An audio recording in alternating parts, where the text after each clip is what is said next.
Hola, ¿cómo estáis? Nuevo reporte semanal de mercado. Esta semana sí, el mercado se pone complicado y empieza a caerse, motivado, según dicen los diarios financieros, por el tema de el virus o el coronavirus de Asia, el de China. ¿Es cierto o no? Bueno, para empezar, lo que sí sabemos es que el índice chino, el FTSE chino, se ha caído fuertemente, más de un 5% en la sesión de la madrugada del domingo, mejor dicho, la madrugada del lunes, entrando ya la semana, y eso arrastraba que el resto de las bolsas ya empiecen con mal pie o empiecen cayendo en negativo, cuando estábamos en zonas de máximos muy fuertes. De hecho, en el caso de Europa, porque fue lo que comentamos la semana pasada, si alguien buscaba posiciones bajistas, en donde podía encontrarlas era en DAX en Alemania, porque estaba enfrentándose a máximos, sabiendo que había cerrado un año 2019 complicado, porque os recuerdo que Alemania en 2019 el único periodo positivo que ha marcado ha sido un 0,1% de crecimiento y el resto rozando la recesión técnica, porque el propio Instituto IFO Económico Alemán confirmaba que sus exportaciones estaban resintiendo. Y no es nada comparado con lo que le queda por llegar. De hecho, una de las cosas que voy a comentar en este reporte semanal va a ser precisamente que Rusia en este caso ha hecho un comentario diciendo que el acuerdo comercial entre China y Estados Unidos es una bomba de relojería que con el tiempo traerá dificultades o problemas al comercio mundial. Y ahí incluimos a Europa porque lo he comentado muchas veces. Europa es la segunda región económica más grande del mundo después de China que mayor déficit comercial le genera a Estados Unidos, así que sabemos que son los siguientes en la lista. La industria automovilística alemana vendrá después, cuando se hayan apretado las tuercas con China en las negociaciones comerciales. Y por supuesto, todos los países que comercializaban con China y que ahora dejarán de ser vendedores de China, porque China dejará de comprar, pues por ejemplo, soja a Brasil para incrementar la cuota de soja que estaba comprando antes de la guerra comercial a Estados Unidos, si es que es cierto parte de ese acuerdo comercial que incrementa la demanda de producto agrícola americano. ¿A base o a coste de qué? Bueno, pues el precio a pagar es que dejará de consumir producto agrícola a otros países, así que ahí veremos cómo eso afectará a monedas de países emergentes. Vamos al tema porque en la foto traigo evidentemente un dibujo sobre Asia, el virus, etcétera. Traigo también una foto de Powell bastante molesto y traigo también otra foto de Donald Trump bastante contento porque son varios temas los que hay que comentar esta semana. Para empezar, la semana pasada fue cuando se visualizó en el Congreso el impeachment contra Trump y los abogados de Donald Trump hablaron directamente en esa investigación, en esa comisión y contestaron preguntas y muchos afirmaron que tumbaron los argumentos demócratas punto a punto en lo que se refiere al impeachment de Trump. No solo eso, quedó desclasificada la conversación, supuesta conversación que era motivo de toda la trifulca y de toda la historia sobre el impeachment contra Donald Trump.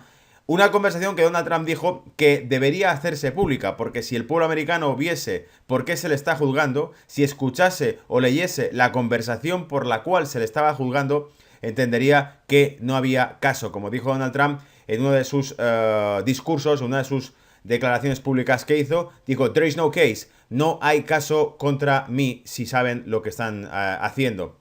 Y bueno, precisamente por eso vamos a entrar a fondo, he traído extractos de la conversación para que podamos analizar realmente lo que los medios de comunicación, insisto, porque lo comentamos hace semanas en este canal, dijimos, es curioso que se esté hablando de por qué se va a hacer un impeachment contra Donald Trump, por qué esas acusaciones de abuso de poder. Sin embargo, no quieren decir qué es exactamente los detalles de esa situación de abuso de poder. Es decir, por qué estaba pidiendo algún tipo de favor al gobierno de Ucrania. Y en realidad lo que estaba pidiendo era investigar a la trama de que podía haberse ido desarrollando durante la administración anterior de Obama y con el opositor demócrata Joe Biden quizá involucrado en ella, ya que, según dijo Donald Trump, había presumido de haber tumbado al fiscal que investigaba el caso de la compañía de su hijo, Burisma, en Ucrania, que había hecho cientos de millones de facturación.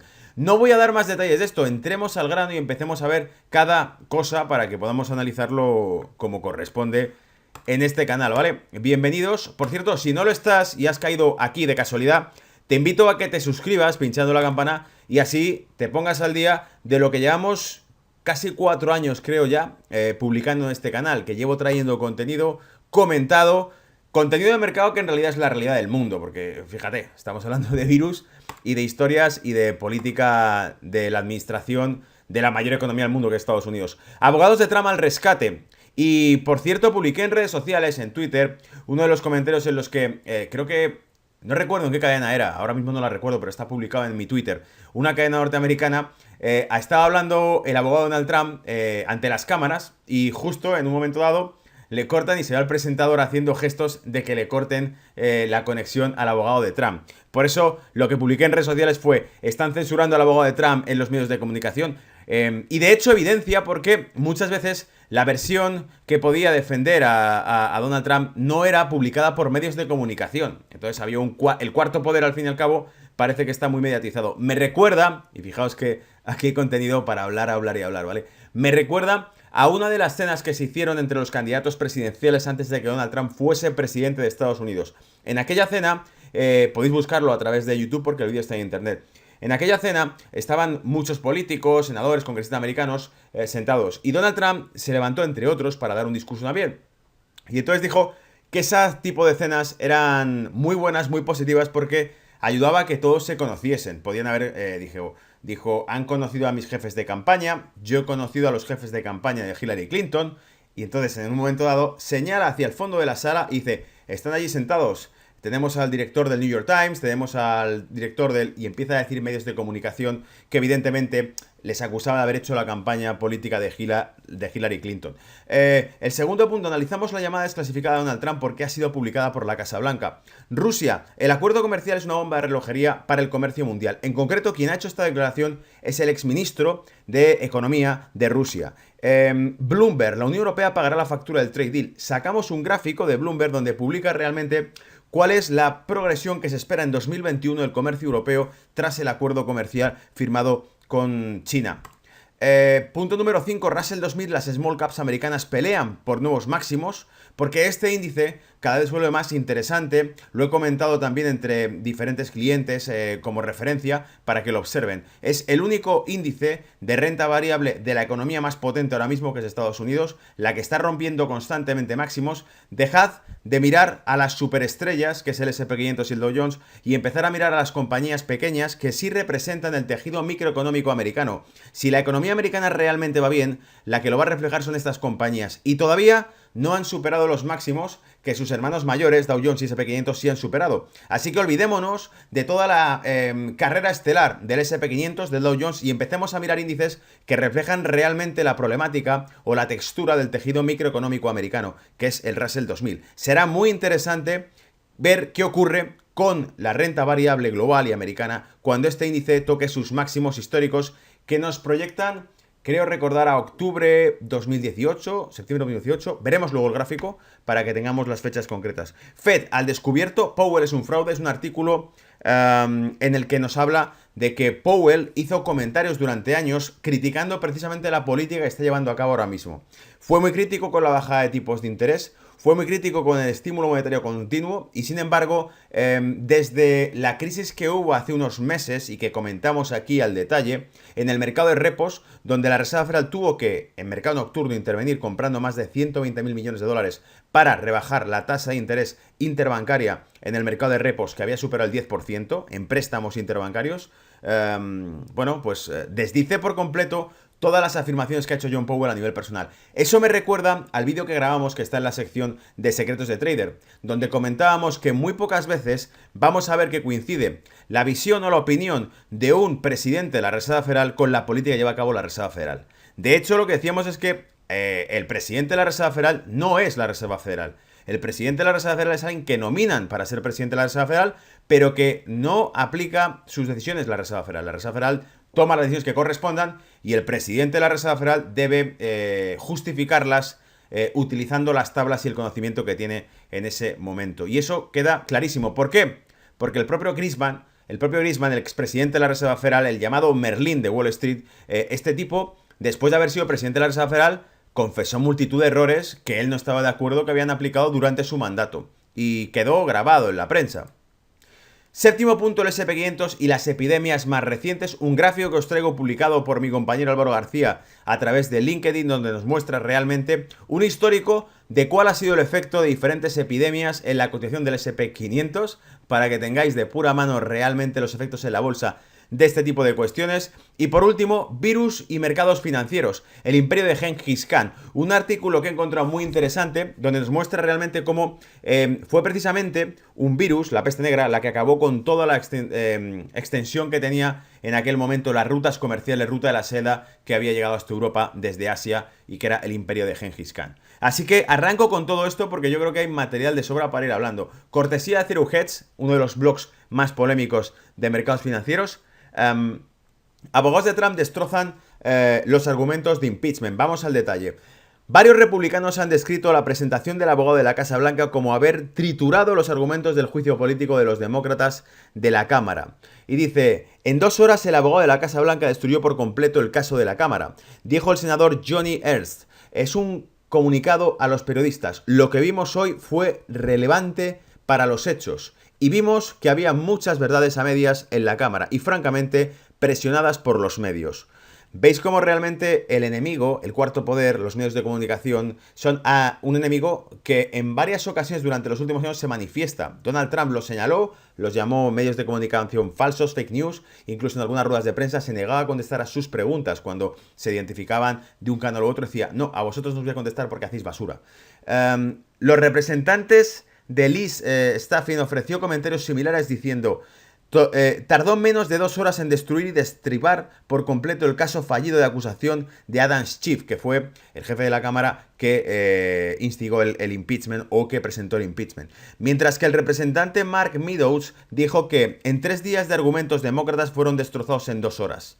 El representante Adam Schiff, mientras tanto, dice que el abogado de la Casa Blanca está tratando de desviarse de las afirmaciones de los demócratas de que el presidente Trump abusó de su oficina, según The Hill. Después de escuchar los argumentos de apertura de los abogados del presidente, tengo 3 observaciones. No cuestionan los hechos del esquema de Trump. Están tratando de desviar, distraer y distorsionar la verdad. Continúan encubriéndolo con bloqueo de documentos y testigos, tuiteó Schiff este sábado. Los abogados de Trump criticaron a los demócratas por no tener evidencia para apoyar su acusación de que la conducta de Trump fuese mala con Ucrania. Que es lo que Trump repetía de "there is no case".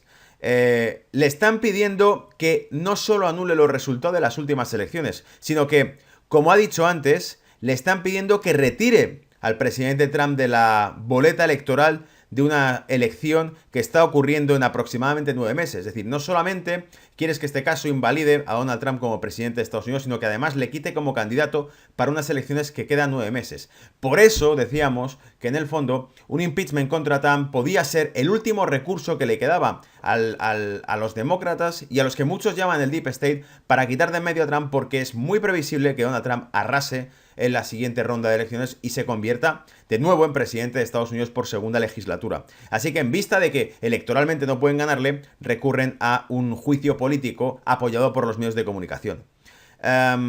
Y decía, no creo que haya pasado un minuto de esas 24 horas hablando sobre las consecuencias de eso para nuestro país. El abogado de la Casa Blanca, Pat Hipolian, agregó, no creo que hayan pasado un minuto de sus 24 horas hablando sobre las consecuencias de eso para nuestro país. Es decir, ni siquiera se han planteado las consecuencias políticas que traerá lo que están intentando hacer, que es quitar a Donald Trump de en medio y evitar que se pueda presentar como presidente en las próximas elecciones. Que en caso de suceder, pues imagínate el descontento social que puede provocar si realmente contase con millones de votantes americanos que le estén apoyando. Tipole comentó el sábado, leyendo directamente la transcripción de la llamada telefónica del 25 de julio entre Trump y el presidente ucraniano Volodymyr Zelensky, alegando que los demócratas la tergiversaron. En particular, el abogado de la Casa Blanca reprodujo un clip del presidente del Comité de Inteligencia de la Cámara de Representantes, Adam Schiff, leyendo una parodia de la llamada. Y eso ya se dijo en su momento y aquí también lo leímos en varios artículos, que lo que había leído Schiff no era la transcripción de la llamada, sino una interpretación que él hacía de esa llamada. Lo que pasa es que el abogado lo llamó una parodia de la propia llamada. Y aquí vamos a ver qué tal queda esto. Voy a apartar un poco la cámara. Porque sobre las declaraciones que hizo Púrpura. Lo he traducido a través de Google Imágenes, así que vamos a ver qué tal queda esto, porque puede ser una traducción desastrosa. Pero era todo una infografía que he encontrado con un resumen de lo que decían unos abogados. Sigamos con la evidencia. Hablemos de los hechos y la evidencia en este caso. La evidencia más importante que tenemos en el caso, y ante usted, es la que comenzamos hace casi 4 meses, la transcripción real del 25 de julio de 2019, llamada telefónica entre el presidente Trump y el presidente Zelensky. The Real Transcription. Si esa fuera la única evidencia que teníamos, sería suficiente para demostrar que los demócratas, toda la teoría es completamente infundada. Pero la transcripción está lejos de ser una única evidencia, demostrando que el presidente no hizo nada malo. Una vez que barres todas las bravuconadas insinuaciones, las filtraciones selectivas, los exámenes a puerta cerrada de los demócratas, testigos cuidadosamente seleccionados, las audiencias públicas organizadas, lo que nos queda son 6 hechos clave que no han cambiado ni cambiarán. Primero, la transcripción muestra que el presidente no condicionó la asistencia de seguridad a una reunión sobre cualquier caso.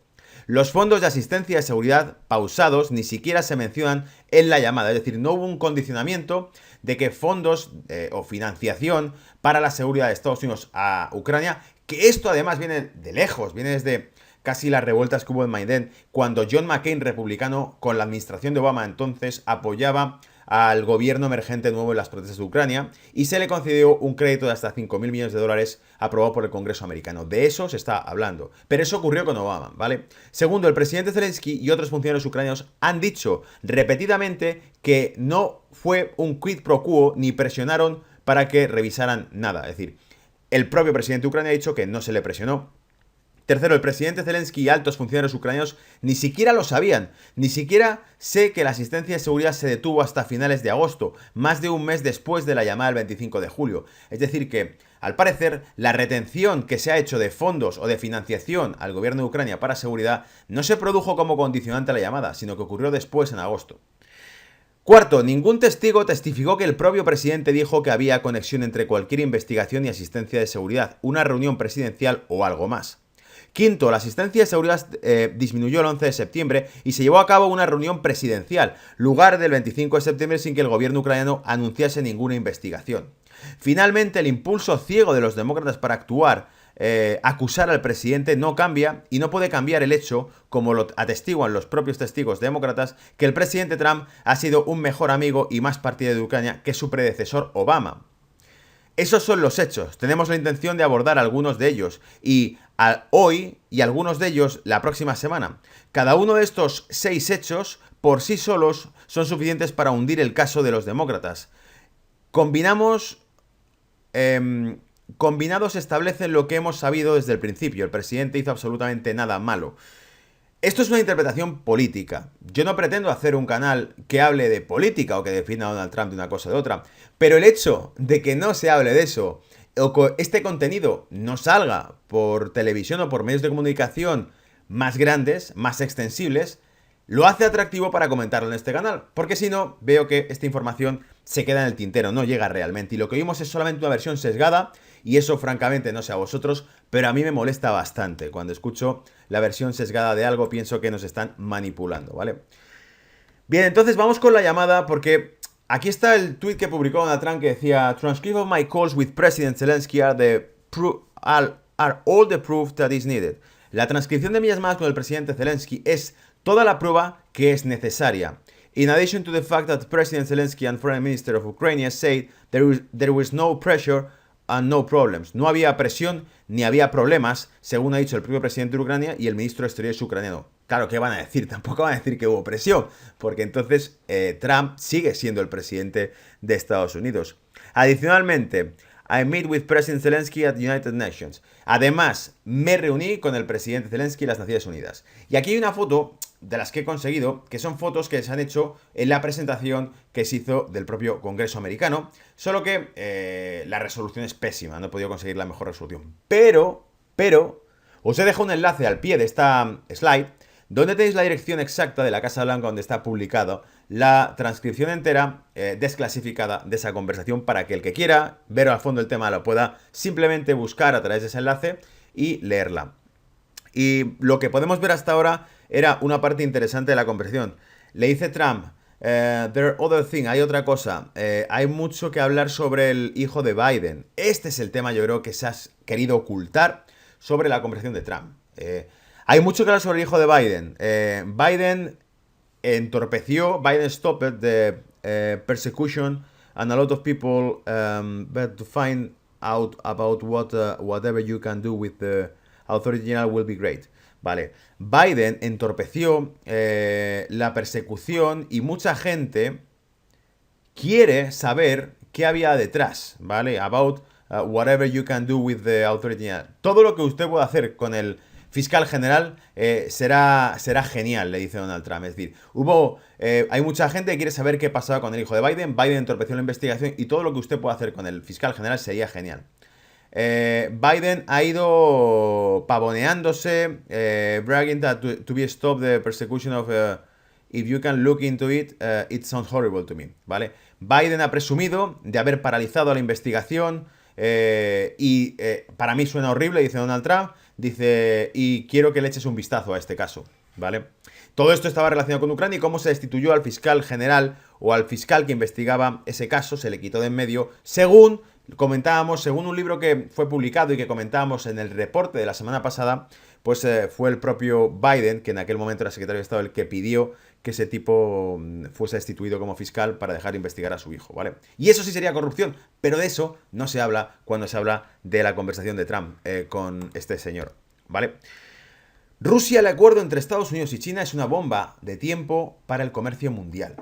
El acuerdo comercial entre Estados Unidos y China plantea importantes riesgos a largo plazo para el comercio mundial y conducirá a un aumento de las disputas comerciales globales en los próximos años, advierte Maxim Oreskhin, asistente del presidente ruso y exministro de Desarrollo Económico del país. En una entrevista con el canal Russia 24, Oreskhin subrayó que el compromiso de Pekín de aumentar la compra de bienes estadounidenses en el marco del acuerdo ya causa serias preocupaciones en Europa, pues no está claro si esto conllevará barreras adicionales para los productos europeos. Y está claro que sí, porque entonces, si se va a comprar producto americano en detrimento de otras regiones económicas, ahí está Europa. En vez de comprar un Mercedes, van a comprar un Ford. En vez de comprar a Volkswagen, van a comprar a General Motors, ¿vale? Y dice... según el exministro, se trata de una gran bomba de tiempo, una bomba de relojería, y aunque no explotará en 2020, a partir de 2021, 2022, veremos muchas disputas en el triángulo de Estados Unidos, China y Europa, con la inclusión de otros países. Una vez más, y de nuevo, empieza a ser profético, porque esto lo hemos comentado mucho tiempo atrás cuando saqué directamente los top de déficit comercial que tenía Estados Unidos con el mundo y veíamos que en el primer puesto estaba China con más de 300.000 millones, pero en el segundo puesto, amigos, con más de 150.000 millones estaba la Unión Europea. Por eso fue el presidente de la Unión Europea a Washington en 2017, creo que fue, o verano, sí, 2017 sería, verano 2017 yo creo. Fue, ahora no recuerdo realmente cómo se llama este señor, pero es muy divertido, ¿vale?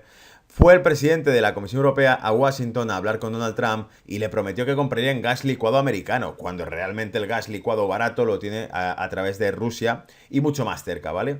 Pero el gas de esquisto americano, que es más caro de producir, se lo comprarían a cambio de que no perjudiquen a la industria alemana, que tiene 60 y pico mil millones de déficit con Estados Unidos tiene 60 y pico mil millones de déficit con Alemania en este caso, ¿vale? En este contexto, Oreskhin señaló que Rusia seguirá apoyando los formatos multilaterales en lo que se refiere al comercio internacional. No creo que el bilateralismo sea un nuevo futuro para la política comercial mundial, apuntó. Es decir, Rusia apostará por el comercio multilateral porque el bilateralismo deja fuera de juego al resto del planeta. Si la primera y la segunda mayor economía del mundo tienen un pacto de comercio juntas, el resto se comen los mocos, hablando claro, ¿vale? El pasado 15 de enero, representantes de China y de Estados Unidos firmaron la fase 1 del largamente esperado acuerdo comercial entre ambos países en el marco del tratado. Pekín se comprometió a gastar en 2 años unos 200.000 millones de dólares adicionales en servicios, productos agrícolas, energía y bienes manufacturados estadounidenses. Esto, si queréis entrar al detalle de exactamente qué significa que quiera comprar 200.000 millones comparado con lo que ha comprado hasta ahora y el ritmo de compras que ha tenido China hacia Estados Unidos, podéis ir a los reportes que hicimos semanas atrás y veréis que hablamos al detalle de ello, ¿vale? Y aquí tenemos las consecuencias porque Bloomberg publicaba este gráfico. Vemos que la proyección que hace Bloomberg para 2021 efectivamente reduce el comercio con la Unión Europea. No parece drástico, pero desde luego parece que todo el aumento que va a tener el comercio o las exportaciones americanas va a ser a costa de la reducción de exportaciones europeas. Así que la crisis, que no estaba resuelta en Europa, una Europa que os recuerdo no tiene la tasa de paro de Estados Unidos, tiene una tasa de paro mucho peor que la de Estados Unidos, tiene una tasa de crecimiento mucho más débil que la de Estados Unidos, tiene una tasa de inflación mucho más floja que la de Estados Unidos, la actividad económica en Europa es pésima y la inestabilidad política que existe en Europa es muy alta. Italia se rebela contra Europa, Francia tiene la sombra de un partido nacional francés, el Frente Nacional, que en más de una ocasión amenazó con dejar el euro si ganaba las elecciones. Y cada vez que se plantea la posibilidad de elecciones en Francia, se teme que este partido llegue al poder. Y eso en el caso de Italia y Francia. Tenemos también el caso de España, donde ha habido una coalición de gobierno que ha costado muchísimo formar y de dudosa intencionalidad, teniendo en cuenta las declaraciones de unos y otros antes de las elecciones y después, lo que han hecho después. Luego, la inestabilidad en Europa es palpable, ¿verdad? Y con esto vamos a sacar un gráfico para demostrar de qué estamos hablando. Russell 2000, las small caps luchan por alcanzar máximos y es aquí donde realmente vemos que si estás perdido, si no sabes realmente dónde están los topes o los máximos en un mercado que no deja de subir y que va máximo tras máximo tras máximo rompiendo techo y no hay límite, acordaos de aquel chiste que hemos mencionado más de una ocasión. El S&P 500 llega a nuevos máximos y no importa cuándo estés leyendo este mensaje, ¿vale? Pues en este caso, Russell 2000 es muy interesante porque sí se está acercando a máximos, porque no los ha superado y porque refleja mucho más una economía que aquí no hay truco, aquí no forman, es más complicado que estas compañías estén dentro de un programa de recompras que lo que estén las Rockstars, que son el S&P 500 o el Dow Jones. Las compañías dentro del S&P 500 o del Dow Jones son las grandes compañías. Estas grandes compañías no se las deja caer, están lo que llaman las protegidas por el mercado, ¿vale? Pero en el Russell 2000 es otra historia. El Russell 2000 nadie les importa porque son small caps, son compañías demasiado pequeñas para influir. Sin embargo, son las que realmente pueden estar reflejando si la economía americana tira o no tira. Y por eso merece la pena que las miremos, ¿vale? 1750, 1740 puntos máximos del Russell 2000 allá por, lo tenemos ahí, septiembre de 2019. Interesante vigilarlo, ¿vale? Reserva Federal ha descubierto Powell es un fraude, y esto es un artículo del World Research Group. A puerta cerrada, el presidente de la Fed, John Powell, tiene pensamientos muy diferentes y tiene puntos de vista bastante contrastados con respecto a cómo la Reserva Federal está manejando la política monetaria. Pero esto no lo comparte con los medios de comunicación. La diferencia es bastante notable entre los que tenían que decir en 2012 y 2014 en comparación con las acciones en los últimos años. Ya hace 7 años, incluso hace 5, solamente 5, Jerome estaba advirtiendo que los programas de la QE son lo mejor para relajarse. Fue él quien advirtió a la Junta de Gobernadores que el endurecimiento monetario en piloto automático, donde la Fed vende bonos cada mes, eso era la reducción del balance de la Reserva Federal que se produjo en 2017, ¿vale? Le permite madurar prolongando vencimiento... No, espera. Que advirtió la Junta de Piloto Fed cada mes o les permite madurar prolongando vencimientos. Y esto es cuando se hacen rollovers de contratos o se negocia la maduración de un contrato. Si no tienen dinero para pagar el vencimiento de un bono, lo que hacen es refinanciarlo extendiendo su maduración, su expiración, ¿vale? Es como te debo 100.000 de aquí a 2 años ya, no tengo el dinero dentro de 2 años y te digo, bueno, extendámoslo a 5 años y te pago un 7% en vez de un 5%. Entonces es todo una bola de nieve, ¿verdad? Y dice... Reduciendo efectivamente el balance causaría una reacción de mercado. Básicamente lo que Powell decía es que la reducción del balance de la Reserva Federal podía provocar reacciones de mercado, como de hecho ocurrió. ¿Recordáis que en más de una ocasión he repetido ya en los vídeos que lo que está moviendo el valor del dólar en el mercado internacional no es la tasa de interés que dicta la Reserva Federal, sino la cantidad de dólares que circulan a nivel global, basado en el balance de la Reserva Federal? Es decir, el dólar durante los últimos 3 años, 4 años casi, no ha reaccionado, sus movimientos no han reflejado los movimientos de los tipos de interés, han reflejado los movimientos del dinero. Es decir, si miráis un gráfico del balance de la Reserva Federal y miráis un gráfico de la cotización del euro-dólar, o del DXY, del índice dólar, o del propio oro, vais a ver que las reacciones que produce el dólar están motivadas por los cambios en el balance de la Reserva Federal más que por las declaraciones subidas o bajadas de tipos.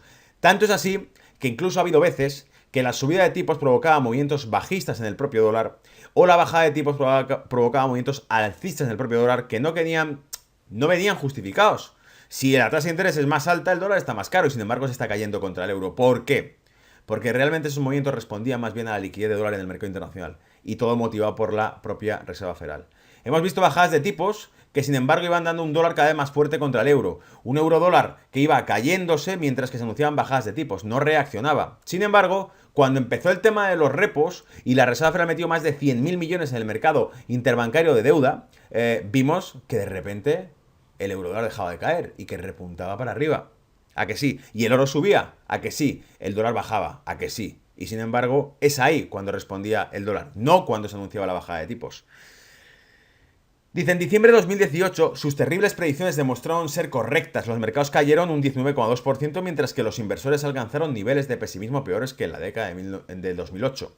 Powell también advirtió que las tasas de interés artificialmente bajas hacen que la tasa de incumplimiento para las empresas perdedoras sea prácticamente inexistente. Si el dinero es gratis, una empresa que gestiona mal ese dinero no pierde tampoco nada. Por eso dice que perdedoras sea prácticamente inexistente. Las empresas perdedoras, pues bueno, tienen un incumplimiento inexistente, porque como dinero es gratis, pues pueden hacer frente a ello, ¿vale? Incluso hace mucho tiempo también os saqué aquí una subasta de deuda de una compañía francesa calificada con triple B negativo, que subastaba sus bonos con tasa de interés negativa. Es decir, te cobraba por prestarle dinero cuando su calificación crediticia era de triple B negativo. Era bono basura y sin embargo te cobraba por prestarle tu dinero. Esas paradojas, porque el que lo compra no es un inversor racional, como he dicho mil veces, es un banco central, es una máquina de billetes la que lo está comprando. Están en modo automático de compra, ¿vale? Automático. Powell también advirtió que la tasa de interés artificial, vale, esto ya hemos leído, este es un fenómeno que volverá a mordernos el culo. Cuando la actividad económica se caliente y los inversores exijan tasas más altas sobre los bonos, ya que la inflación eventualmente marcará por encima del 2%, hay bastantes empresas que no pueden operar con tasas de interés a niveles normalizados. Es decir, la ficción, que es lo que he comentado muchas veces, y no solo empresas, estados enteros, la deuda soberana, no refleja, no cotiza con los riesgos reales de su economía. Y como no refleja en su cotización de los bonos los riesgos reales latentes en su economía, cuando esas tasas de interés se descubran, se destapen, se equilibren o reflejen el precio real de mercado, lo que verás es que no pueden pagarlo. Se tendrán que enfrentar a la realidad. Entonces, tanto empresas como estados podrían quebrar si el mercado reflejase cuál es la tasa de interés real que tendría un dinero no alimentado por máquinas de dinero, ¿vale? Hay bastantes empresas que no pueden operar en tasas de interés a niveles normalizados. Todavía no estamos ahí, pero Powell sabe que en el medio de camino, al acecho, en medio de empresas de buen rendimiento, hay varias empresas que no pueden sostener sus modelos de tiempo normales. Sobreviven solo gracias al costo barato de los préstamos y de la emisión de crédito. Es decir, están sobreviviendo a base de deuda. La deuda es la droga que mantiene con vida a un sistema financiero enfermo que está entubado ahora mismo. Como se puede ver, la década de 1990, especialmente la parte posterior de ellos, fueron los años del boom para los trabajadores estadounidenses.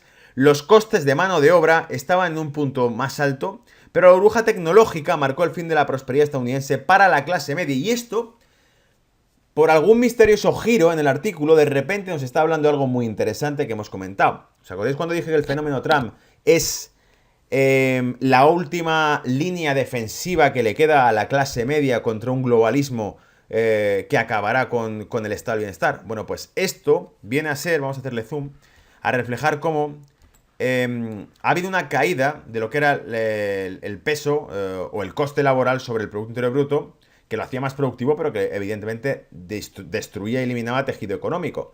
Pero vemos que repunta, ¿y repunta cuándo? Precisamente con la administración de Trump. Entonces nos está diciendo que realmente desde el año 2016 es cuando hemos empezado a ver que ha superado máximos que no superaba desde la década anterior. Entonces lo va a achacar ahora, lo vais a ver, a la administración de Donald Trump. Bajo el presidente Trump los trabajadores están ganando tracción de nuevo, después de 14 años de declive.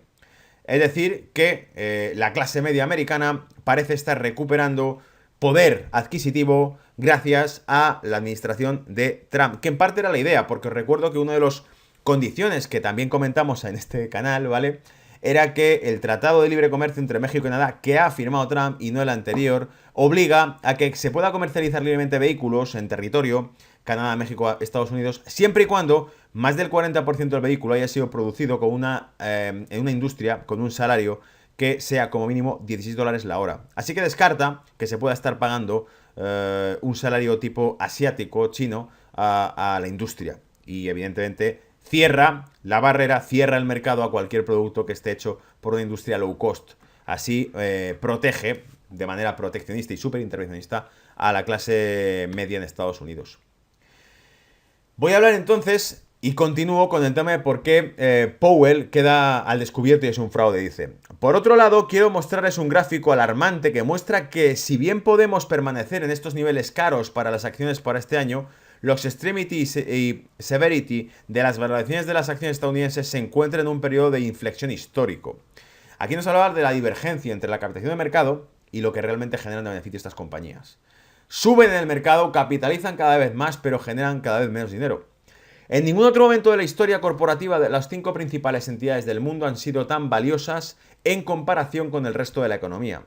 Los inversores lo están considerando impecable, un error común que les costará caro.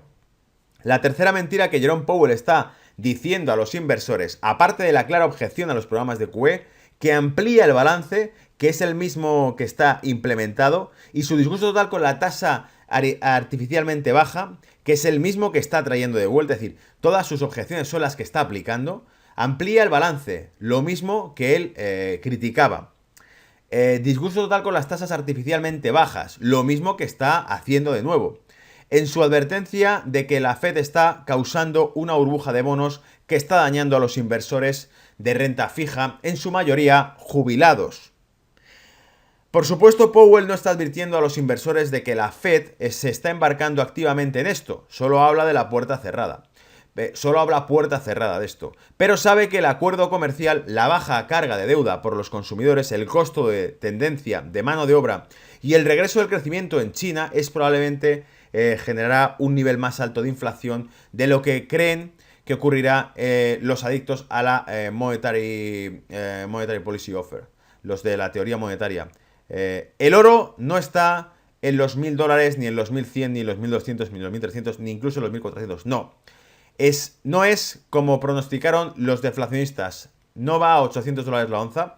Va a $800 la onza. El oro está en tendencia al día, que es exactamente lo que debería hacer, dado que los banqueros centrales están comprando cantidades de él, como lo que no hemos visto desde la década de 1960. Los bancos centrales están acumulando oro, como no hemos visto desde los 60. El 15, China y Estados Unidos, dos países que muchísimos inversores inteligentes predijeron que no alcanzarían ningún acuerdo firmado, están cerrando armas, están plegando ya ese acuerdo y por lo tanto, efectivamente, se llega a un acuerdo comercial que, como decía Rusia, cambiará los flujos de comercio mundiales. Jerome Powell no está siendo sincero con los inversores, aparte de su clara objeción a los programas de QE que amplían el balance y que él mismo se había negado. Y bueno, esto ya lo habíamos repetido, o sea que realmente es el último párrafo que hemos comentado, que Jerome Powell, precisamente, aquellas críticas que ya en su momento hizo y que hace a puerta cerrada son las que está aplicando la Reserva Federal. Que prueban lo que hemos dicho, que realmente la Reserva Federal no actúa según su presidente, sino que actúa según otra serie de intereses. Y si quieres saber más sobre esa historia, te vas al canal, te vas a la sección de secretos de trader y pinchas la historia oculta de la Reserva Federal que te cuenta cómo funciona el negocio, ¿vale? Y aquí está la publicación que decíamos, las epidemias y el SP500. ¿Veis cómo ha sido el comportamiento del SP500 durante las últimas epidemias? Tenemos ahí la gripe asiática en los años 50, que provocó una pausa de mercado en el SP500. La gripe de Hong Kong, que también lo hizo en los 70, prácticamente a finales de los 60. La plaga de neumonía en el año 94, otra pausa en el mercado. La gripe o el virus SARS, que es el que es prácticamente idéntico al actual, en el año 2002-2003 también produjo bajadas de mercado.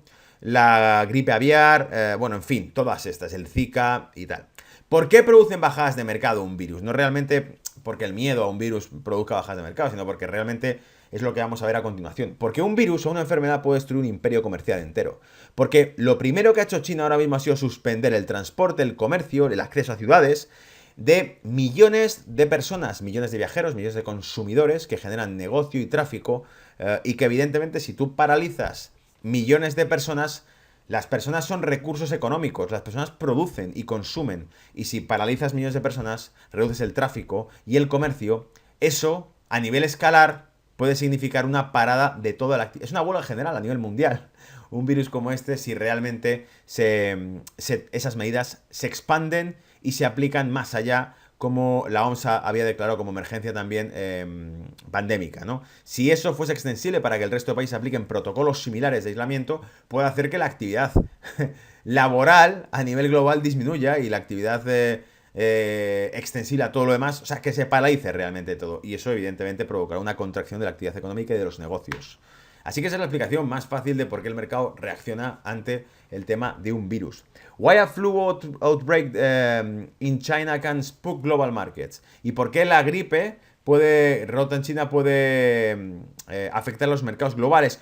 Uno de los mayores imperios comerciales de la historia, el Imperio Mongol, que unificó Asia con el este de Europa y cuya expansión continental superó a la de Roma, colapsó por un virus, la peste negra. La libre circulación de personas permitió que la enfermedad se moviera rápida e incontrolablemente. Las poblaciones locales entraron en pánico y se encerraron, matando frecuentemente a sus líderes gubernamentales. El comercio colapsó, la ruta de la seda se oscureció y el imperio mongol expiró. Ahora avanza rápidamente al mundo de hoy, donde prácticamente cualquiera puede volar o conducir a prácticamente cualquier otro país.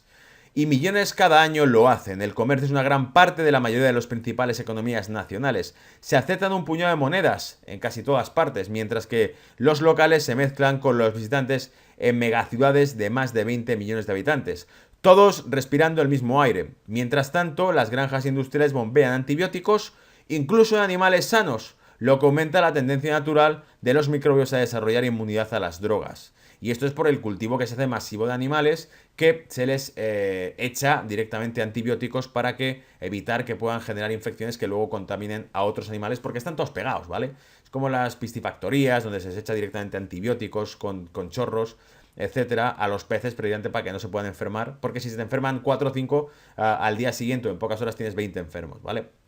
Entonces, los supererrores que no se pueden eliminar con la tecnología existente ahora están proliferando. En otras palabras, estamos preparados para una pandemia de algún tipo y todos los que prestan atención lo saben. Por lo tanto, el hecho de que un nuevo virus haya matado a 6 personas, menos que la cifra diaria de muertes por accidentes de scooter en la mayoría de ciudades, en China tiene mucho más impacto de lo que otro modo podría tener. Los mercados financieros entienden que si un virus contagioso y fatal comienza a propagarse, no solo dentro del país determinado, sino entre países, la respuesta inmediata será cerrar los viajes aéreos desde lugares afectados y limitar otros tipos de interacción, incluido el comercio. El resultado, una economía global diseñada en torno a las cadenas de suministro de varios países y libre circulación de materias, piezas y productos terminados, se detiene. Agregue el hecho de que el sistema actual se aprovecha al máximo sin esperanza de redención, incluso en tiempos relativamente estables, y es fácil ver cómo 6 muertes en el otro lado del mundo pueden ser tan siniestras. Es decir, efecto mariposa de que algo minúsculo pueda producir un efecto que es imprevisto y que golpea por completo a tu bolsillo en pocos días, porque está todo interconectado. Es la globalización, ¿vale? Y eso es todo y con esto cerramos este reporte semanal, así que te invito a que, si no lo estás, te suscribas para que nos veamos en los comentarios y puedas estar al día de todo, ¿vale? Cuidaos, chao.